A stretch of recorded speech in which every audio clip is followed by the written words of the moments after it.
Hello, hello. Yeah, sounds good.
It's dark in here.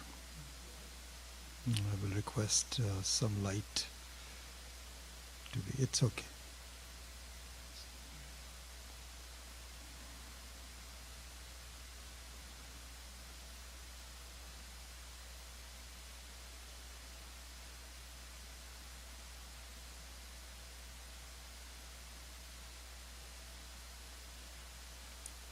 Chandra, the gentleman will come. He'll probably. Yeah, he just left. It's okay. Please sit down. It's okay.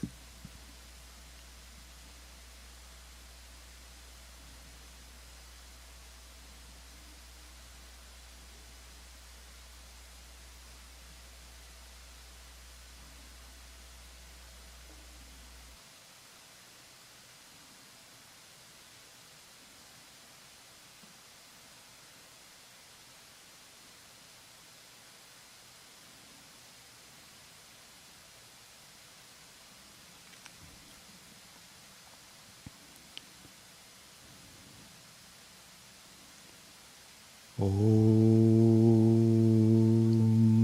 Namah Shivaya. Om Sahana Vavatu Sahanau Bhunaktu Sahaviryam Karavavahai Tejasvinavadhitamastu ma vidvishavahai. Om Shanti Shanti Shanti.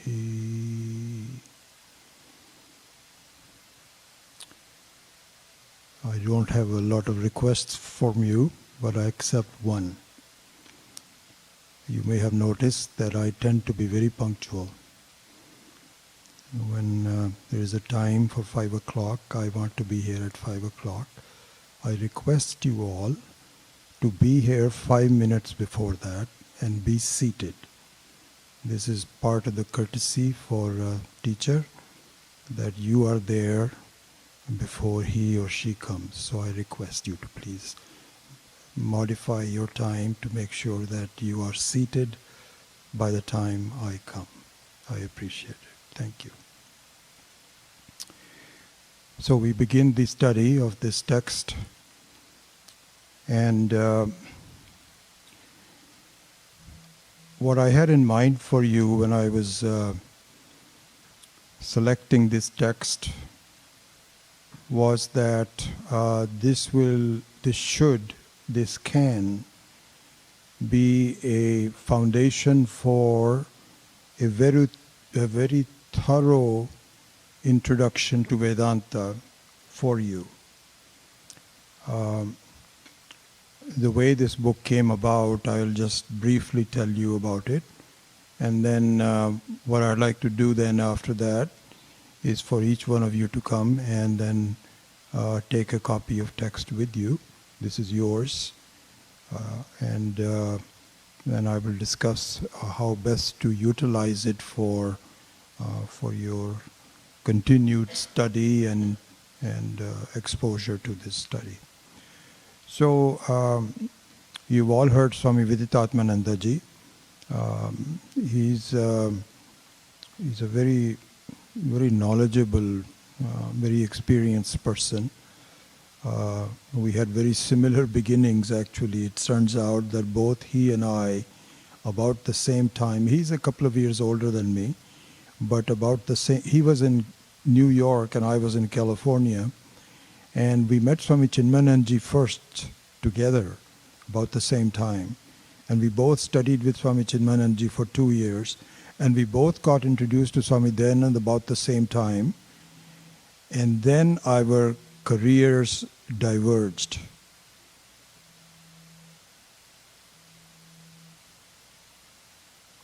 It's my wife, but I think I'll just call her later. Everything is okay. I was married and had children by that time. Swamiji was still single. So after studying meeting with Swami Dayananji, he took a course that I did 3 years before I did in Mumbai. And at the end of the course, he became a brahmachari and then went to Ahmedabad. And I, of course, came back to my job and continued working. So our careers diverged. Consequently, he has been very thorough and very from a quantity standpoint, not only the quality. He teaches like 9 classes a week. I can only teach 2 or 3 classes a week. His exposure and his teaching to the community has been so beautiful over the years.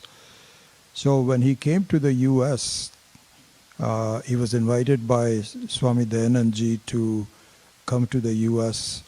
I think it was in around year 2000. Then Swami Dayananji asked me to introduce him to this community right here. This is in the year 2000. And he became, there really, I would say, two of Swamiji's disciples that have really shown the degree of understanding. Swami Tattvavedananda is not really a student of Swami Dayananda. He came much later and he studied with a lot of other people, so I would take him aside. But out of the people that studied with Swami Dayananji completely, like I did, there are 2 people who I think I most highly regard. One is Swami Viditatmananda, and the other one is Swami Paramarthananda in Chennai. Both are just excellent. And so, beginning in the year 2004, I asked Swami Viditatmananda to make a sankalpa to come and stay with me for 1 week in California and teach 1 chapter of the Bhagavad Gita every year. And he did that. He did that, except for the 18th chapter, which is too long, and he said, I cannot come anymore. In between, he would come for retreats in California. And we would have a long weekend retreat where just like this, where we would get together and study a text. In the year 2005, he taught us Kaivalya Upaniṣad. And I don't think there's any one of you that was there at that time. I think there's several. Lichi, were you there actually? Okay, so you were there, okay. And Ganesh was also, you were both there? Oh my God, that's wonderful. So there are two students from that. That was so well done, so complete, so thorough. Swamiji worked very hard. I remember this one time. He left a class and then we were having lunch together and I was sitting next to him and he says, "Oh my God, I forgot to bring that point up. Why did I forget it?" So I said, "Swamiji, that's okay. You can do that in the next class." So he felt very bad about it. So thorough was he. At the end of that, I made a sankalpa. I said, we will make a book out of these classes that you have taught. And so everything was transcribed, and I recruited, I think, about 8 or 9 of my students to transcribe each class. So there were, I think, 9 classes, and so that transcription was done. It was then my job to edit it, to put it together, and keep sending it to Swami Viditatmananda in Ahmedabad. That took me 2 years to do. It was a very painstaking, what I found was to be a very difficult task, because he was so precise in his language that he was, I just thought, we should just present it and the language is, no. Every English sentence, every grammar had to be done. So it was a very disciplined approach, and I learned a lot from that. And then I think in the year 2008, 2.5 years later, in the January, I believe, we published the book, and this is the book. It's 208 pages, 216 pages. And when I was looking at it before, because I don't study, I think I've taught a class or two since then, but when I was looking at it before coming here, I was struck by how complete and thorough it is in giving an idea of what it is that we are all about. So here is what my request to you is. Please listen to me and to observe some of the main points that I will be making to it, but follow that up whenever you can, whenever your time permits, whenever you have the desire. Study it more thoroughly at your own pace, because you will see the class and the book resonate. I'm probably going to, since in 2005, I have studied a lot more. I have seen a lot more, many more Swamis. I've read so much more. So more ideas I have developed since then. The main concept remains the same, as I will explain in a minute. But examples, the way of looking at it can change, and it has. So those are all being incorporated in the current classes that I'm teaching for Mandukya Karika. And I'll try to bring those points up here as well. But beyond that, the fundamental foundation is all here. So I think this is an important book for you. And when I was here last year and Swamiji and I were just discussing what we should do in 2024, he suggested, why don't you take Kaivalya? And I said, oh, this is perfect. Only 24 verses, and I think we can finish it in 1 week, more or less. So this is the book. And I'm very happy to present it to you. Please come one by one, or just make a line and just take, all of you please get a copy of the book. Please come. Chandra? All of you come.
So, one of the important things that you should, I think I mentioned it to you, that there are some key things that I'd like you to note, whether you do that in a notebook or mentally or whatever it is, but this helps in keeping the main concepts in your mind as you study further. One of them is this: the entire literature of Vedic studies, Hinduism, Sanatana Dharma, it's called Sanatana Dharma, not Arya Samaj, and those came much later. The Sanatana Dharma, the main literature of Hinduism, which I will describe in a minute as to what that encompasses, all are saying the same thing. There is a single message which is the essence of all literature. And that message is this. And that message is what is commonly known as Advaita Vedanta.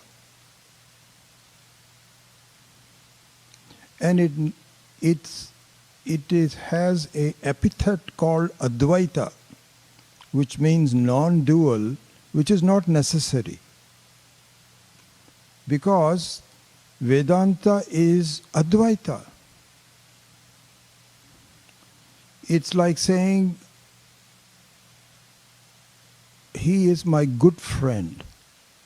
Here the word good is not necessary. When you say it's a friend means a good friend. So just like that, Advaita shouldn't include the word Advaita. But what has happened is there have been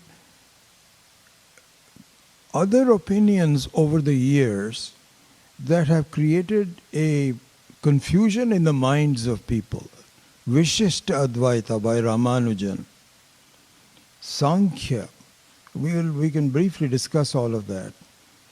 But so therefore, there has been a need to distinguish Advaita Vedanta from non-Advaita Vedanta, as though there is a Dvaita Vedanta.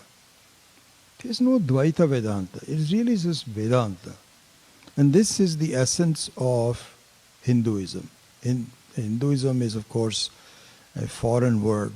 Vedic of Vedas. This is the essence.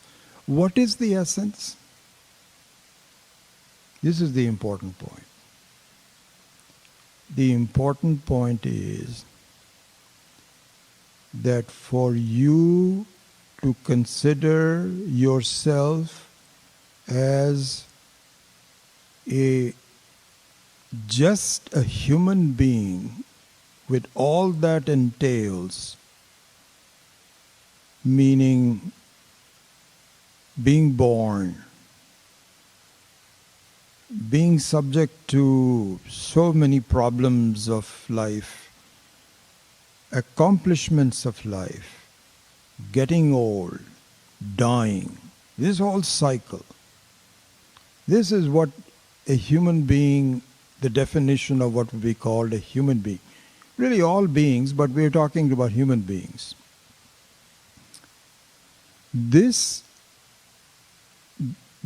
conclusion that I am a human being, which means I'm a samsari, which means I'm subject to happiness and unhappiness, sukha dukkha. Every day you're happy for 1 hour, you're unhappy the next hour. Then you're happy for 4 hours, then you're happy for 9 hours. This is our everyday experience. And it just keeps on changing. This conclusion, that I'm a samsari, is a mistake. This is the essence of all Vedic literature. This is a complete mistake. There's no truth to it. You are not a samsari. You are, and we will discuss this in more. You never were born. And there is no question of your dying. There is no question of your being other than what you are, which is the essence of Paramatma, which is the Atma, Satchidananda. This is your nature. And to conclude any other, to have any other conclusion is a mistake. It's a blunder. This is the essence of Vedanta. You're complete, you lack nothing, and if you feel you lack something, it is a mistake. This is the essence of all literature. All literature. What do you mean by all literature? There are 6 layers of literature in Hinduism, in Vedic literature. The first layer is what are known as Upaniṣad. And we will define Upanishad very shortly, but let me just give you the list of the literature. All of the Upanishads that form part of the Vedas, they are part of the Vedas. Okay? And I should just briefly mention what do you mean by Vedas. Vedas are like the natural phenomena like gravity. So take gravity for a minute. Is gravity man-made? Can it be? Just think about that. Can gravitational forces be result of scientific accomplishment? No.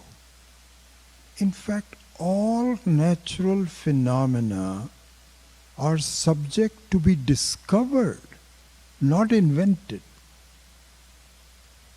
And there is a tremendous number of natural forces that we come to know when we become knowledgeable, including the Einsteinian theories, Newtonian theories, and many of these things that were well known to our own rishis, but never really documented. One of those natural phenomena, and I would like you to keep gravity as in your mind. Vedas are like gravity. Vedas are like gravity. What do you mean by the Vedas are like gravity? That doesn't sound like it. Okay? It is. This is another one of those things like Einsteinian theories. As you become more knowledgeable, you will discover what Vedas really are. What Vedas is a complete description of all types of knowledge in the world. Complete description. It includes Ayurveda. It includes Natya Shastra. It includes sexual, how to have the best sex, Kama Sutra. It's all part of the Vedas. There is nothing in the entire possibility including the so-called science, goes much beyond science. As it's a question of you and I coming up to that level. Because right now what is our thinking? Oh, this is, in fact, some of you had even made that comment that I'm trying to see the difference between Vedanta and some atomic theory or something like that. As though, and this is a common perception, that science as we see it is the reality, and Vedanta is not. It's some kind of in fact, one thing I would say, I think some of you had made that comment also. You've used the word philosophy, that I'm very interested in philosophy. Let me tell you one thing. Vedanta is not a philosophy. And I learnt this probably within the first week that I met Swami Dayanandji. First week, back in 1975. He explained it to me so well. Philosophy means a point of view, yet to be confirmed. This is my view. This is my philosophy of life, isn't it? Is gravitation a philosophy? It's not. Vedanta, you can use whatever words you want to until you learn. Swami Dayanandji for once never used the word philosophy. Never. It's knowledge. So Vedanta is like gravity. Vedas are going to back to. I'll discuss Vedanta in a minute, but Vedas is like gravity, which is a natural force, which is like a natural, not a force, but a natural phenomena, and it includes all possible knowledges in the world. Is it man-made? Can it be man-made? Can gravitation be man-made? It's not.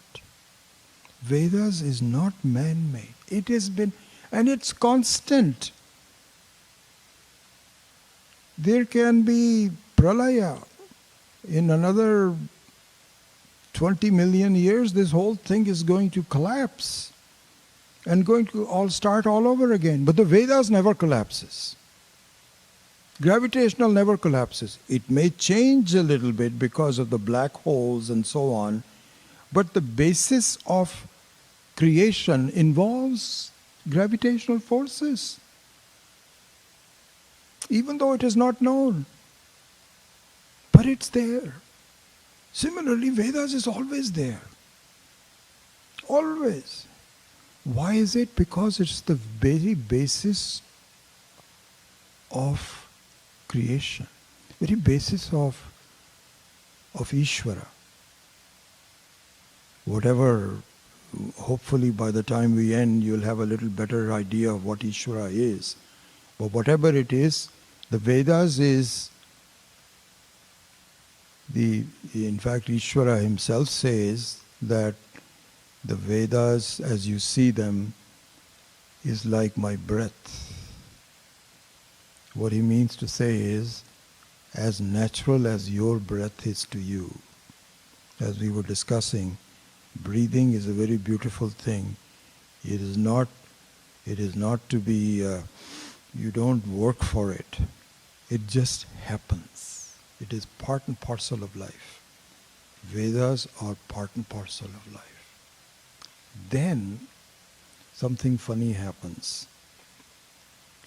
Even though you have gravity as a natural force, as a natural phenomena, the utility of that, the presence of gravity, is made to flower, to be functional by science. Gravity is something which is there but we utilize it.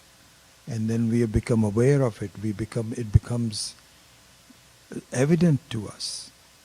Vedas, in a similar manner, can be made evident by human beings. Even though it is natural, it's not as though the human beings discover Vedas, they don't invent Vedas. This is what distinguishes Vedanta, which is Vedas, from all other religious practices. All religious practices are man-made, based on singular egos of human beings. I will establish a new way. I will get a lot of followers. I will become famous. This is the singular thought. Vedas and Vedanta is not like that. It is like the laws of physics. If you want to learn the laws of physics, Swami Dhananand used to say that, supposing there is a knock on the door, and you say, "Who is it?" And he says, "I am Mr. Smith. I'm a professor of quantum mechanics in Stanford University, and I want to teach you that. Will it ever happen? Will it ever happen?" But you can get a knock on the door and this is what happened. I remember I was teaching a small group of people in Fremont. This is about 30 years ago. And this lady who was my student at that time, she had recently come back from a air trip. And next to her was a very high-placed Mormon priest. So he started talking to her and said, what's your religion? She said, "I'm a Hindu." He says, "Don't you want to become a Mormon?" She says, No, I'm okay." She says, No, you don't know enough about Mormonism. You need to learn it, and then you can discuss it whether you want to accept it or not. "And what's your name? What's your address?" So she made a mistake and just gave it to him. So while I'm teaching this class in Fremont, this is a true story, I'm telling you this. There is a knock on the door. So I interrupted my class. So I said, "Okay, please answer that." So there are two Mormon gentlemen, young boys, they must be no more than 20, impeccably dressed. And they said, "Our high priest sent it to you. May we come in?" So I'm hearing all this. It was a small room. And I told this lady, I said, "Please say no. Not at this time. If you want to invite them, you can do that later on. But I'm starting a class, I'm conducting a class. Please say no." So she was reluctant, so they were not happy about it. All man-made religions need to proselytize. A Stanford professor teaching natural physics or chemistry doesn't need to proselytize. If there are people that are curious about it, in understanding it, learning it, utilizing it, they will apply it to Stanford. And when they apply it to Stanford, I don't know why I keep on saying Stanford, because I went to Berkeley. I should be saying Berkeley, Berkeley, Berkeley. If they apply it to Stanford, they'll have to be qualified.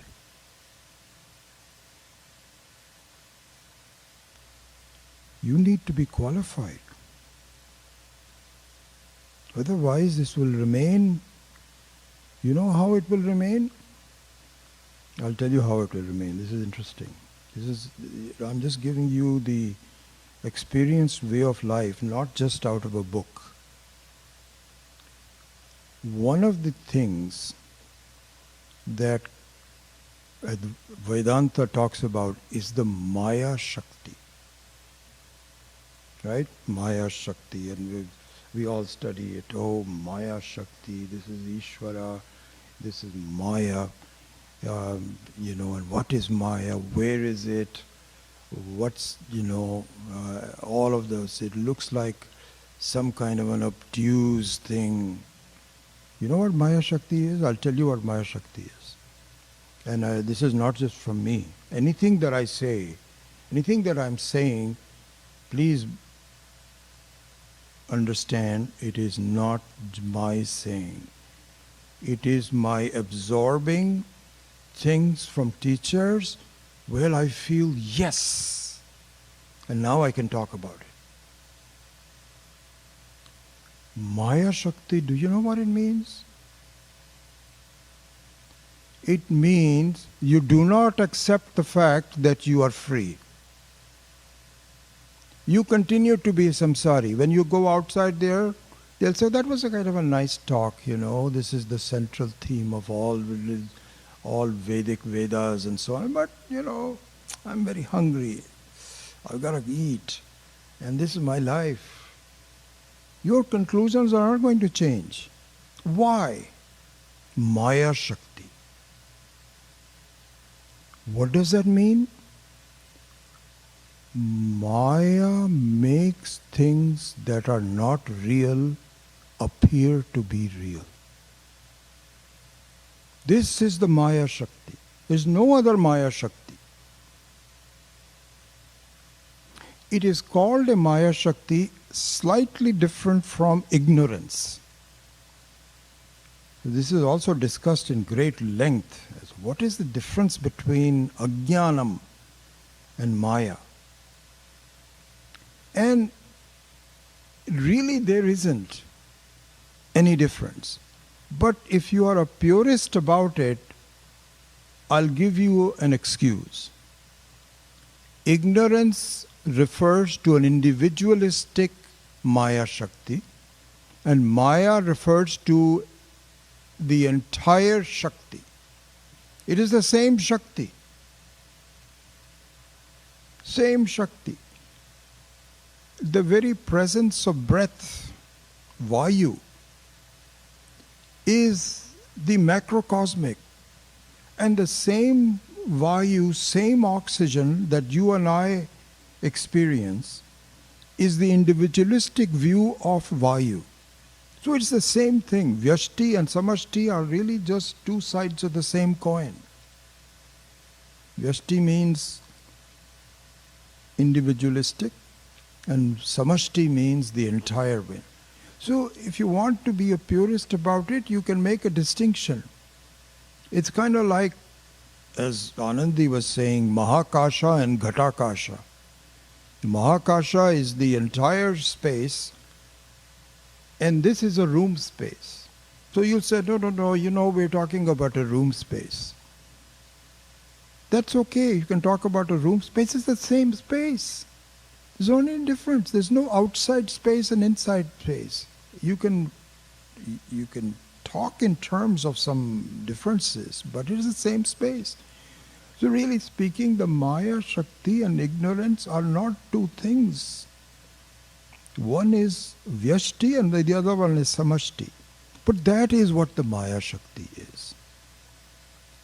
So Vedanta says that really speaking, if you do not accept that you are free, it's because you are stubborn. And some stronger words are used. Swami Dayananda used to say, you're an idiot. Who, me? Oh, I'm not an idiot, I'm a normal person. You're an idiot. Clinging to the notion that I am just a limited person. And then what happens is that because you cling to the notion that you are just a limited person, there are lots of alternatives given for you to feel better. So what I would say, to repeat myself, to underscore the main point that I was making. Okay? And I'm going to do this more often to elaborate on some main concepts, even if we don't finish the text, I don't care, but is the central theme of Vedanta, central theme of all Vedantic literature, which I haven't, that's my next step, I want to finish doing that, is it is a mistake for you to feel you are limited.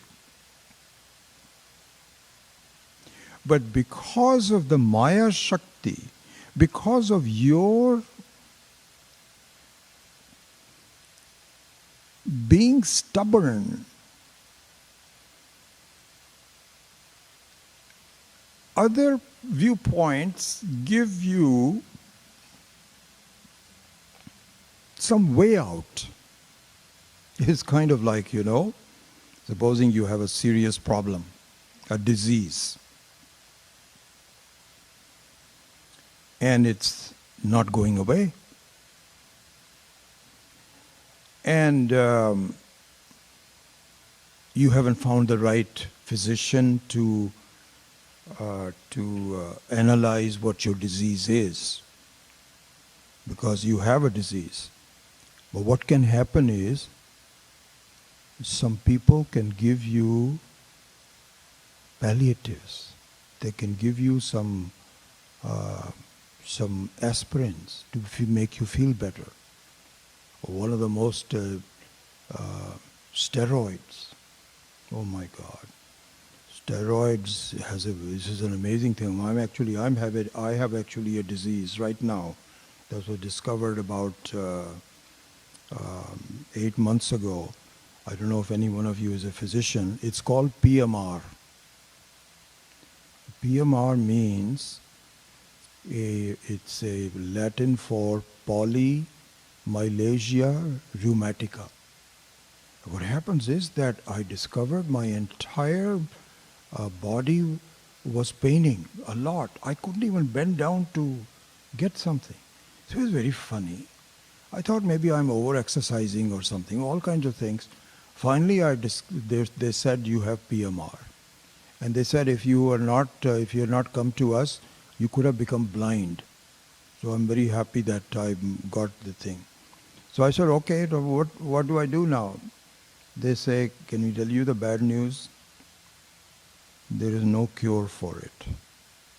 Now can we give you the good news? There are steroids. So even now I am under the care of Dr. Poonam Manwani in the Palo Alto Medical Clinic, and she monitors how much prednisone she gives me.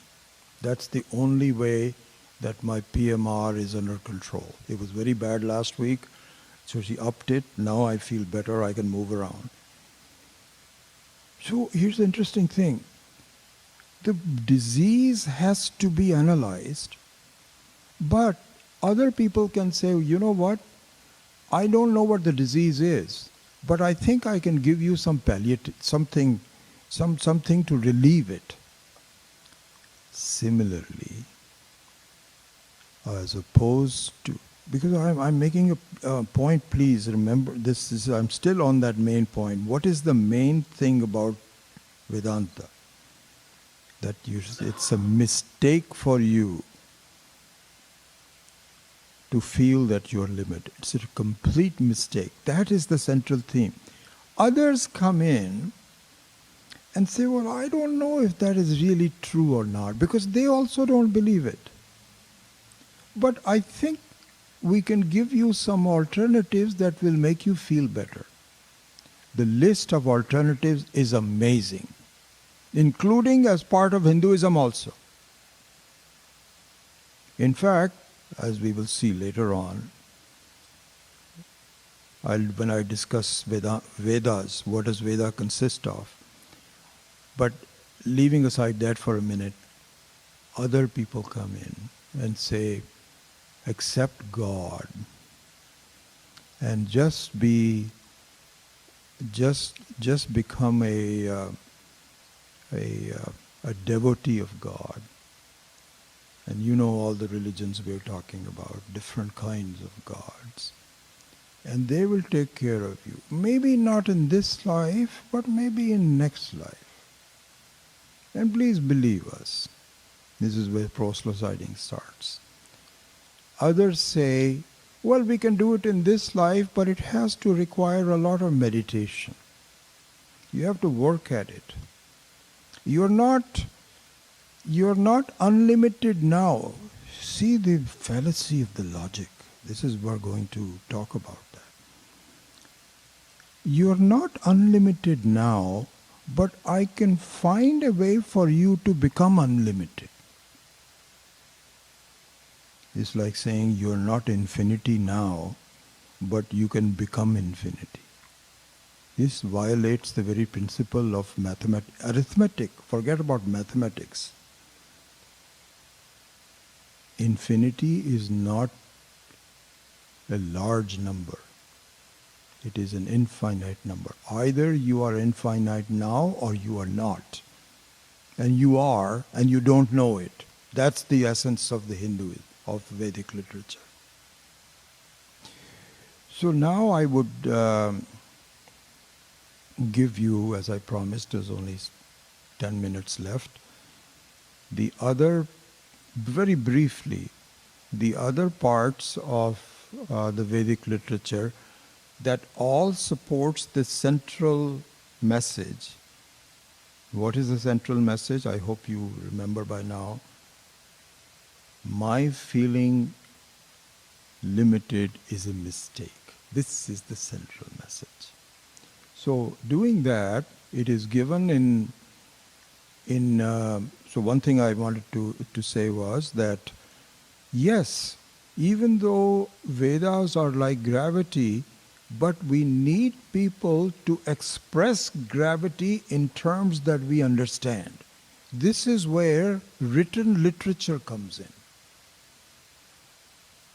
So when we talk about Upanishads, Rishis, all that, they didn't invent it because of their... Swami Viditatmananda had given this very beautiful example that really made things very clear to me. He says, it's very much like electromagnetic waves. Right now, we are close to New York. I bet you can get 200 radio stations right now, everywhere. All it needs is the right mechanism to capture it into a radio form. And if you are that kind of a mechanism, you're good. Otherwise, you lose it. There's a lot of music going around and I don't know where it is. So, the written form of Vedas is exactly that mechanism where the rishis had fine-tuned their minds to such a degree over a number of lives that they could capture the essence of Vedas. So that is still not man-made. Vedas is not man-made. All it is expressed by human beings. That's all. So this consists of all the Upanishads, and at one time there must have been thousands of Upanishads.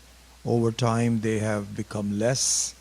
Some of the main ones are still available, and under the onslaught of non-Hindu people such as the Mohammedans, then the Christians who enslaved India and so on, a lot of literature has been lost, no doubt about it.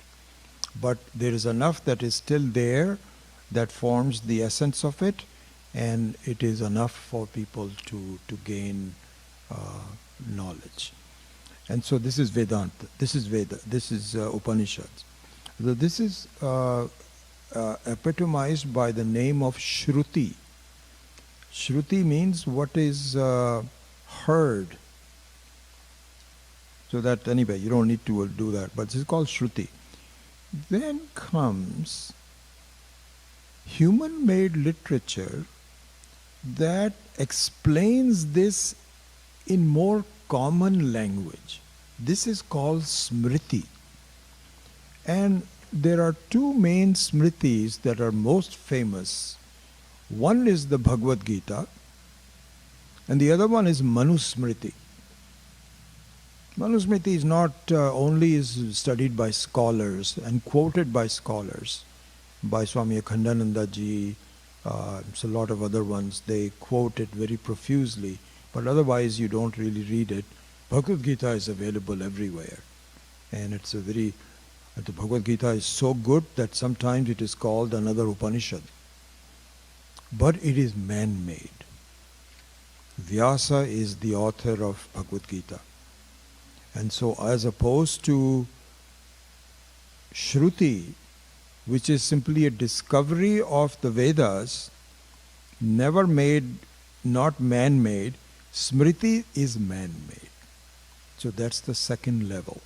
So now we have two levels, Shruti and Smriti. And the third one is also written by Vyasa. It's called Brahma Sutra. And the Brahma Sutra, what it is a very precise definition and defense of the basic literature called the Vedas. Because the Vedas are vast.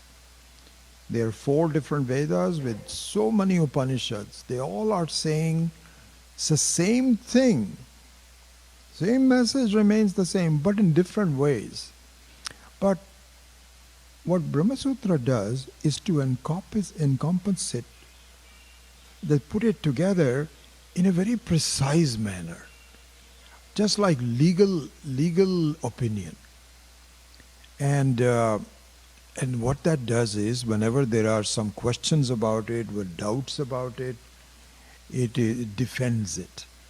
So it's like the ultimate Supreme Court, it's made by human being, but something which is not political, which is not Republican, which is not Democrat, which is not social. It is spiritually the purest form of legalese. That is called Brahma Sutra. And traditionally 4 sutras, initial 4 sutras are studied.